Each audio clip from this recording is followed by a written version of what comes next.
네, 부동산 시장이 지금 어떤 상황인 건지 아는 기자 경제산업부 조윤선 차장과 좀 알아보겠습니다. 네.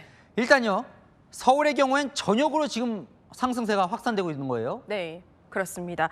서울의 현재 불장 흐름을 제가 준비해 봤는데요. 이렇습니다. 지난 2월 토지거래 허가 구역을 일부 해제했을 때 강남 3구 집값이 가파르게 올랐죠. 그래서 토어제로 다시 묶으니까 이 풍선 효과가 커지면서 가격 상승이 한강벨트로 빠르게 번졌습니다.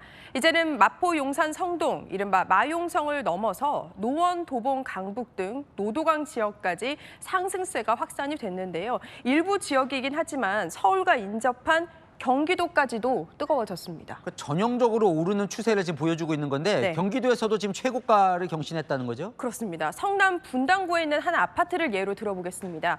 전용 면적 171제곱미터짜리가 지난 14일에 40억 원에 거래가 됐는데요. 지난 5월에 찍은 최고가보다도 2억 원이나 넘게 올랐습니다. 그래서 매매가로 환산을 해보니까 이 분당에서도 처음으로 3.3제곱미터당 1억 원에 육박해진 겁니다. 아니, 이거 건설 경기도 그렇고 안 좋다고들 했는데 네. 왜 이렇게 오르는 거예요? 네, 이 다수의 전문가들에게 물어보니까 이 공통적인 이유로 심리적 요인을 꼽았습니다. 지금이 제일 싸대, 지금 안 사면 나만 집이 없어. 이렇게 계속되는 최고가에 오르는 지역은 제한돼 있고 공급은 적다 보니까 이렇게 마음이 불안해지는 거죠. 거기에 정권이 바뀔 때마다 집값이 오른다는 경험치가 더해진 건데요. 역대 정권 때를 보니까 이 문재인 정부가 가장 높고요. 그 다음은 노무현 정부였습니다.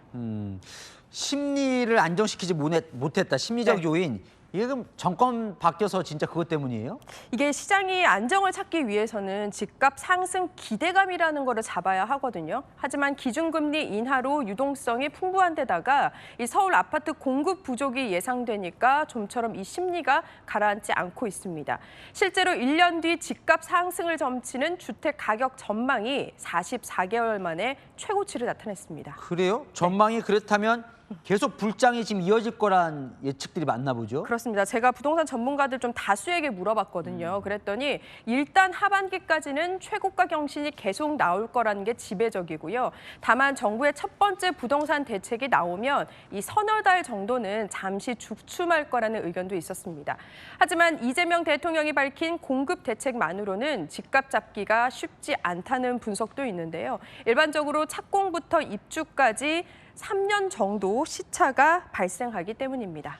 그러면 빨리 효과를 볼 수 있는 뭔가 네. 대책이 지금 필요하겠네요. 그렇습니다. 앞서 리포트에서도 보셨는데 정부가 공급 대책 발표에 앞서서 추가 대출 규제를 고민하는 것도 바로 이 때문입니다.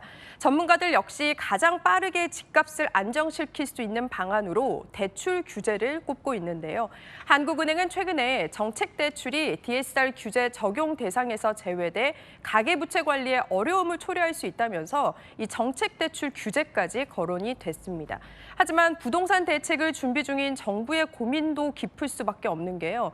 문재인 정부 당시 20번 넘게 부동산 정책을 내놓았는데도 결국 집값을 잡지 못했잖아요.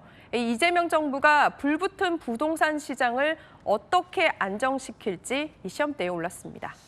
잘 들었습니다. 경제산업부 조윤선 차장이었습니다.